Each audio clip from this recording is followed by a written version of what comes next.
From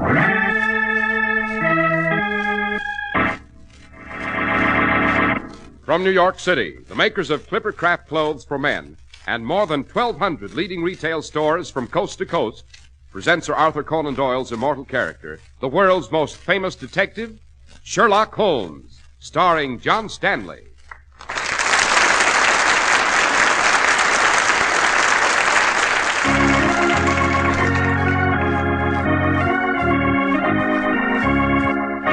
This week's story, Murder on a Wager. There's the dead body, Holmes, washed up on the beach. Yes, Watson. Obviously drowned, I should say. Yes, quite. Yet the death is not as simple as it would seem, Watson. I should say our two visitors to Monte Carlo, our two brilliant criminals, have concocted a special brew for me. I should say, quick, behind that tree. What do you see? A shadow with a gun. Get down, Watson!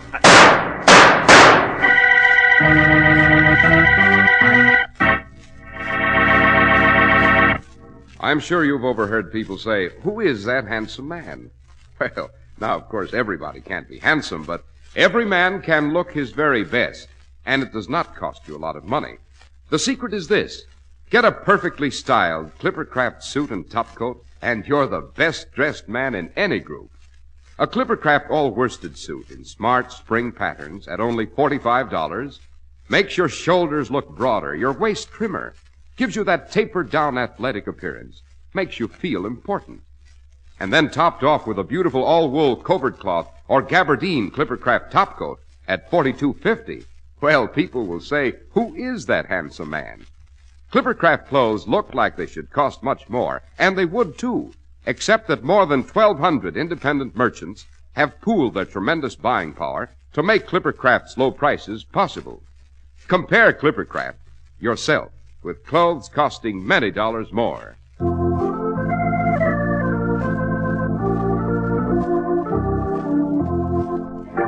Dr. Watson, you've titled this evening's adventure, Murder on a Wager. But who would commit such a murder? It does seem an extraordinary motivation, doesn't it, Mr. Harris? Well, it was a summer evening in the late 1890s. We were at our flat at 221B Baker Street. We had a call. You represent the bank at Monte Carlo, Monsieur Guillaume? I do, Monsieur Holmes. Most remarkable spot, Monte Carlo. I'm terribly curious to know what prompts this visit, Mr. Guillaume. I am extending an invitation to you, Dr. Watson, and to Monsieur Holmes to visit Monte Carlo. At our expense, of course, and for whatever fee you wish to name. Surely not to admire the scenic beauties. No, Monsieur Holmes. We anticipate trouble. What sort of trouble do you expect? Are you acquainted with the names of Roger Douglas and Georges Anetrios? Oh, Roger Douglas, renowned gambler, isn't he? Yes, Watson. As for George Anetrios, he's an incredible character. A Greek, Douglas's counterpart in the Near East. Given to wagers of gigantic sums, though not always upon cards or dice or chemin de fer, rather on curious events and feats of daring. We maintain a secret service for the bank, Monsieur Holmes, and they told us that for the very first time these two treacherous gentlemen, Douglas and Anetrios, will meet. And at Monte Carlo. Each, of course, with his entourage of double dealers and professional killers. Exactly. I should enjoy the spectacle. Both gentlemen are experts at every conceivable form of gambling. We wonder, therefore, when the two meet, what game they will play. Might they make a wager of some sort that would endanger the interest of the bank? Might they join forces against us? We fear that the meeting of these two may lead to a disaster. We implore you to join us, Monsieur Holmes. Hardly necessary to implore me, sir. Since this is a meeting of supremely sharp minds, it'll be hard to keep me away. Let us prepare our luggage for a trip to Monte Carlo, Watson.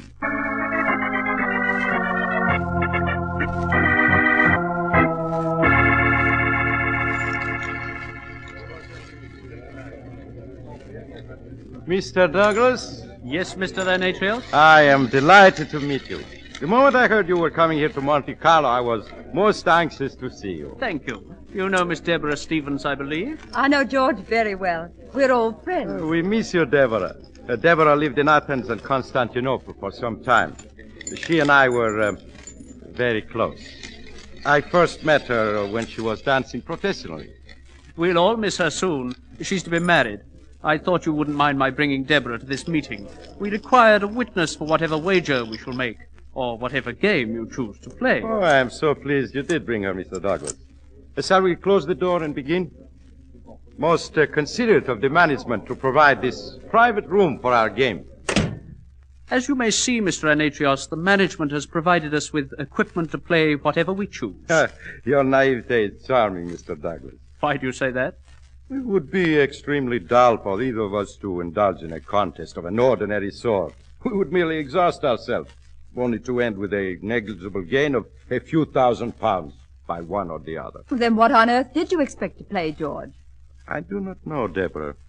Perhaps together, Mr. Douglas and I may conceive of a game or wager of truly fabulous stakes, of infinite excitement. I have a suggestion that might intrigue you. Yes? Did you know that at this moment Mr. Sherlock Holmes is on his way here to Monte Carlo? Certainly. Mr. Holmes has a magnificent reputation as a criminologist. Well, Roger, what of it? Mr. Holmes's mission is undoubtedly to prevent either of us from committing a crime. Mr. Anatrios, I will wager whatever sum you wish on the fact that you cannot commit a crime, of whatever nature you specify, and elude Mr. Holmes. In short, that you cannot commit a crime while he is in this city and go scot-free. Wonderful suggestion. I accept. Witness, Deborah? Yes, Roger. To make the wager even more alluring, I shall allow you to name the sum and the crime. £50,000? 100,000. Agreed. And the crime? No pedestrian crime will do. It must be a major crime. Arson on a gigantic scale, embezzlement for an enormous sum, or better yet, murder. Whatever you like. I control a great and efficient organization. I have years of experience in these matters. My performance should be inspired. Sufficiently to baffle Mr. Sherlock Holmes. Yes, Anatrios. Murder. Roger, you're going too far. I thought you two would play a very exciting game of cards or wage a battle together against the bank. But murder... For your £100,000, do you have a potential victim? Yes, I believe I do. Have you heard of Leslie Dixon? Dixon. Yes, a magician. I've seen him at cabarets. He is no longer a magician. I discovered he had a more valuable talent for manufacturing. Oh, manufacturing. Yes, he had designs for wheels, bird cages, marked packs of cards, where the results would always be in my favor. I placed him in business. But why do you want Leslie killed, Roger? He wants considerably more money. He's threatened to go to the newspapers. Of course, I can't afford that. Nor could you, Anatrios. It would keep the public away from our houses. This Leslie Dixon is a very tempting victim. He's here, now, in Monte Carlo. Oh, Leslie Dixon will be dead by midnight of 1 week from tonight, when Sherlock Holmes fails to identify the murderer and returns to London, defeated. I shall meet you on the evening of his departure, in this same room, where you will pay £100,000 to me. Cash, of course. Agreed? Agreed.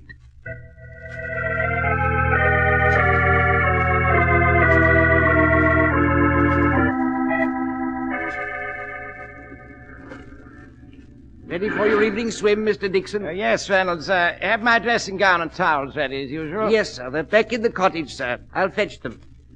It's lovely tonight here on the beach, isn't it? Yes, Mr. Dixon. I shall return within the customary half hour, sir. Fine, Reynolds. Now for the dip. How is it, sir? Water's wonderful. I'll see you later. I'm swimming out toward the raft. Very well, sir. I'll be at the cottage.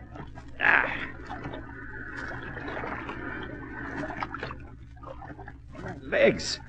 Cramp. My legs. Reynolds! Oh, my head. Dizzy. Dizzy. My legs. I can't swim. Reynolds! Help! Help! Help! Oh.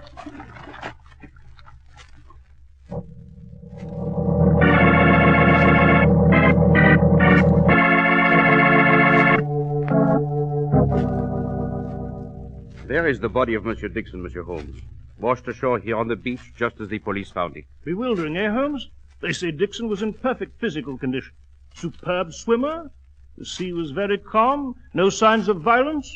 What do you make of it? You've interviewed the butler, Monsieur Guillaume? The police did so, yes.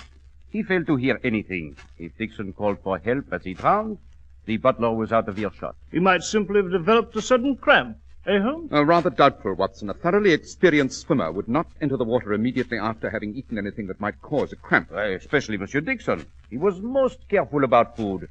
A gourmet. I see. No, Watson, I'd say this is directly concerned with a visit to Monte Carlo of Messrs. Douglas and Anetrios. It would appear that the two geniuses of crime have concocted a special brew for me. I'd say... Quick, behind those trees. What is it? What do you see? A shadow with a gun. Get down!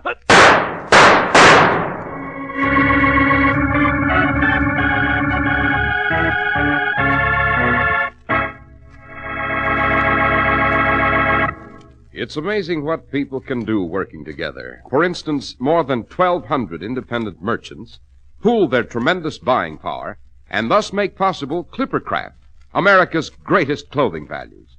These friendly hometown businessmen know that to get and keep your friendship, they have to give you more for your money. And when you get a new spring Clippercraft worsted suit for only $45, an all-wool covert cloth topcoat for $40, or an all-wool Clippercraft gabardine topcoat for $42.50, you're getting the most for your money. Clippercraft clothes take their name from the famous clipper ships that established honest New England quality everywhere in the world. Yet they're as modern as the Clipper planes that fly around the world today. Yes, you can trust Clippercraft clothes, and you can trust the men who sell them. That's why men who know insist on Clippercraft clothes bearing the Clippercraft label. So be sure to visit the Clippercraft store in your city. These leading stores in the metropolitan area are proud to add their names to Clippercraft in your suits and topcoats. In Manhattan, John Wanamaker Men's Stores, Broadway at 8th and 67 Liberty Street. Saks 34th, Broadway at 34th. In Brooklyn, Abraham and Strauss. In Newark, New Jersey, Boulevard Men's Shop, Kresge Newark. And in Jamaica, the B&B Clothes Shop, 16408 Jamaica Avenue.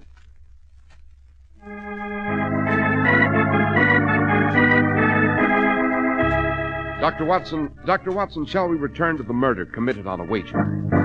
Yes, Mr. Harris, and to Monte Carlo, where on the beach in the moonlight we stood beside the dead body of Leslie Dixon. As Holmes bent over to examine the body, shots rang out from behind a tree. We fell flat upon our faces in the sand.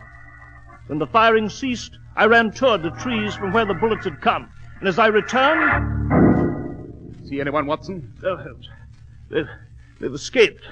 Just vanished into the darkness. It is Anetrios and Douglas. They are after you, Monsieur Holmes. They are afraid you will solve the murder. Yes, their fears are well grounded.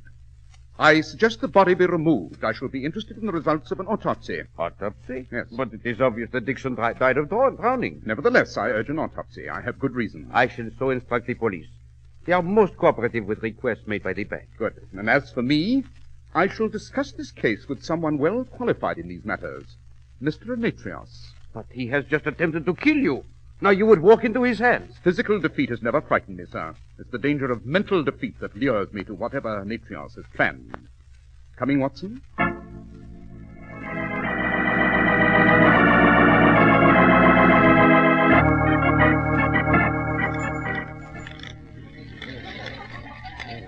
Oh, dazzling crowd, eh, Holmes? Princes, millionaires, cabinet officials, diplomats. See the Indian Rajah in the ruby-trimmed headdress there? Irrelevant, Watson. We've business with Mr. Anetrios. That croupier said table 3. Ah, yes. Wouldn't that be he? Mr. Anetrios. Good evening, Mr. Holmes. Oh, I'm complimented that my face is internationally familiar. I've been expecting you. Shall we step into that private room? I wouldn't, if I were you, Holmes. You are upset by something, Dr. Watson? Yes, I certainly am, sir. If I were you, Holmes, I accept your invitation, Mr. Anetrios. Oh, before we step into the room, would you like to hold my gun, Dr. Watson? Well, Here. Perhaps it would put you at ease, huh? By Jove, I will take it. Excellent. After you, Mr. Holmes. Thank you. I shall save a great deal of time for you, Mr. Holmes. I did not kill Leslie Dixon. Didn't you? I was in the gambling rooms at the time of his death. For 2 hours previous to that, I enjoyed dinner at the Hotel Maurice. I can produce a dozen witnesses to that effect. Yes, I'd no doubt you'd have a flawless explanation. Previous to dinner, I attended a lawn party. Again, as many unimpeachable witnesses as you like. I see. I'm curious, Mr. Anetrios. About the game you played or the wager you made with Roger Douglas last night. Could it in any way have been connected with the death of Leslie Dixon? Very directly. I wagered, Mr. Douglas, that I could murder Leslie Dixon in such a way that you, Holmes, would never succeed in proving I had committed the homicide. The sum, £100,000. Astonishing. Of all the effrontery, throwing the gauntlet in your face, Holmes. Now, really, this... Very amusing. Well, there's the motive, Holmes. There's your man. I see no reason for concealing the wager. Besides, it would be unjust of me to collect. I did not kill Dixon. I intended to, yes, but I was late. I hadn't even started my plans when I had the news of his death. Hadn't you? Perhaps it's a move by Roger Douglas. He wanted Dixon to die. He suggested the wager. He might eliminate me that way as a competitor. His own men execute the crime in their own manner, being sure it's done properly. The guilt would seem to be mine. Oh, Mr. Douglas. You know Mr. Holmes, Dr. John Watson. How do you do? We were discussing the late Mr. Dixon. Really? I was at the theater when he died. Can you prove that, sir? Of course, Dr. Watson. I can prove my whereabouts throughout the entire evening. I told Mr. Holmes about our wager. You did? Why shouldn't I?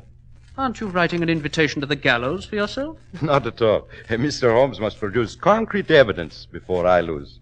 Evidently, he's finding it impossible. Oh, quite the contrary. We're leaving, Watson. May I offer my carriage, Mr. Holmes? Thank you, no. I don't believe it's much of a walk to the morgue. The morgue, Holmes? Yes, Watson. If you'll excuse us, gentlemen, I must visit the morgue. The dead, you see, are often more articulate than the living.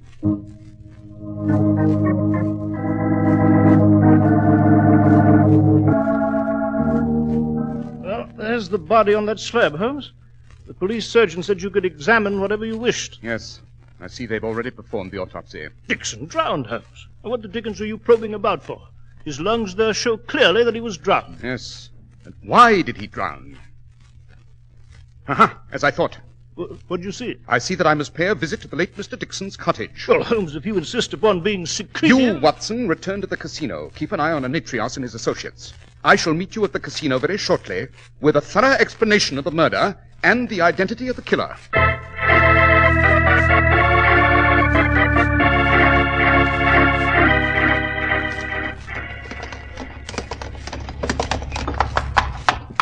Thank you, driver. That was indeed fast enough. Well, Holmes, I've been waiting for you here on the steps of the casino for 2 hours.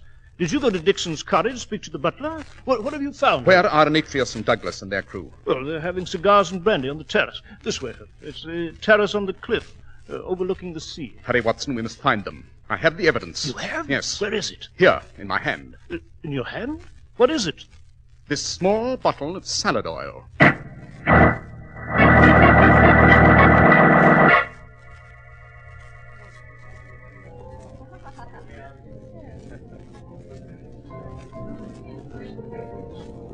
There they are, Holmes, with that girl. The table by the railing there. Oh, yes, I see it. I regret disturbing you, gentlemen. Mr. Holmes, you've met Mr. Douglas. This is Deborah Stevens. How do you How do do? you do, Miss Stevens? I presume, Mr. Holmes, you've some sort of evidence you believe will prove I killed Leslie Dixon?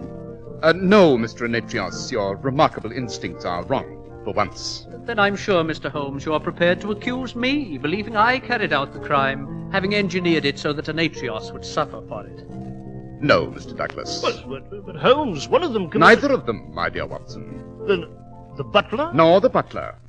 Mr. Leslie Dixon was killed by you, Miss Stevens, with this innocent-looking small bottle of salad oil. Where did you find that? You know what you are talking about, Holmes. It was obvious someone had contrived for Dixon to drown. But how? There was no external evidence of violence. No, the sole possibility was that he'd been given something internally. In all likelihood, something that would cause him to lose control of his arms and legs, that would cause unconsciousness, so that when he set off on his nightly swim alone, he'd drown. Stay where you are, Miss Stevens. I've had my service revolver along this trip. I knew I'd have use for it. Go on, Holmes. So I insisted upon an autopsy. It revealed to me that Dixon's stomach lining was affected by an extreme irritant. It confirmed my suspicion. Dixon was subtly poisoned. I won't listen to this. You'd better, Miss Stevens. It's your death warrant. I raced to Dixon's cottage. I spoke with the butler. I inquired about what Mr. Dixon had had for dinner prior to his swim. His dinner included a salad prepared with a small bottle of oil. This bottle, which had been presented that afternoon as a gift to Mr. Dixon by Miss Deborah Stevens. This oil contains an overdose of camphor. Camphor, Holmes? What sort of diabolical notions? Camphor, as you know, Watson, is soluble in oil, but not in water. The salad oil was a magnificent idea.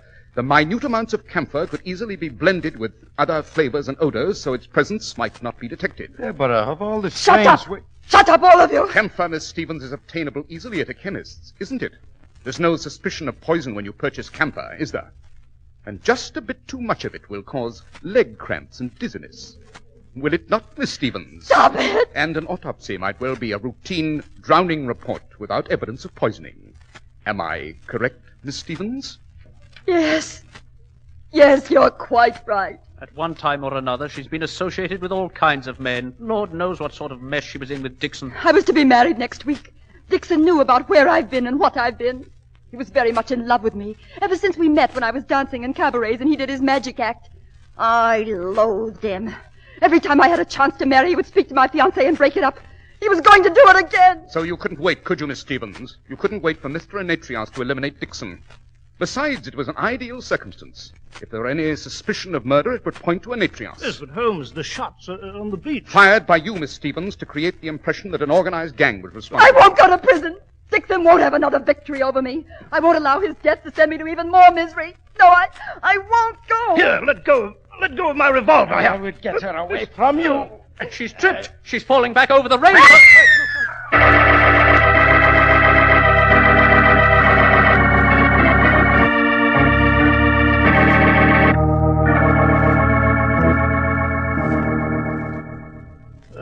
Fisherman down below said Miss Stevens' body struck the rocks, floated out to sea her. Yes, a more satisfactory finish for her, Watson, I dare say. Avoiding the long, painful trial and inevitable execution. Now, Mr. Enatrios, Mr. Douglas, if you'll excuse me. Returning to London, Mr. Holmes? Yes, and to Baker Street.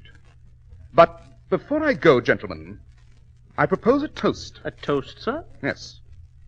To George Enatrios and Roger Douglas, two surprisingly pleasant scoundrels.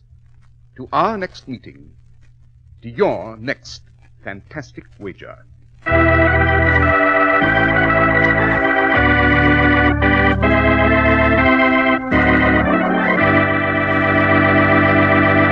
Well, Dr. Watson, that was a very gripping adventure. Indeed it was, Mr. Harris. And what adventure have you for us next week, Doctor? I have called it The Adventure of the Unfortunate Valet.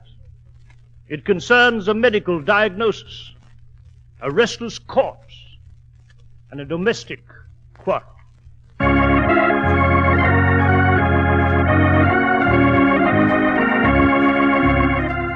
The makers of Clippercraft clothes and more than 1,200 stores from coast to coast have brought you another in the new series of broadcasts featuring the world's most famous detective, Sherlock Holmes.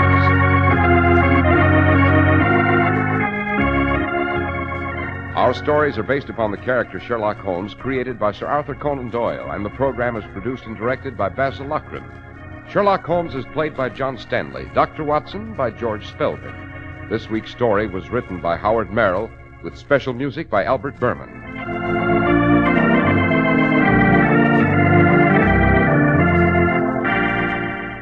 If you don't know your Clippercraft dealer, write Clippercraft, 200 Fifth Avenue, New York City.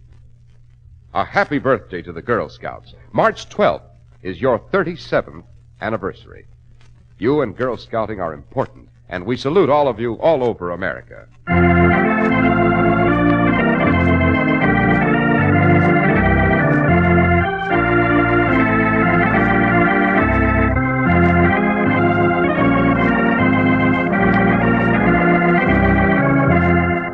Be sure to listen next week to Sherlock Holmes in The Adventure of the Unfortunate Valet.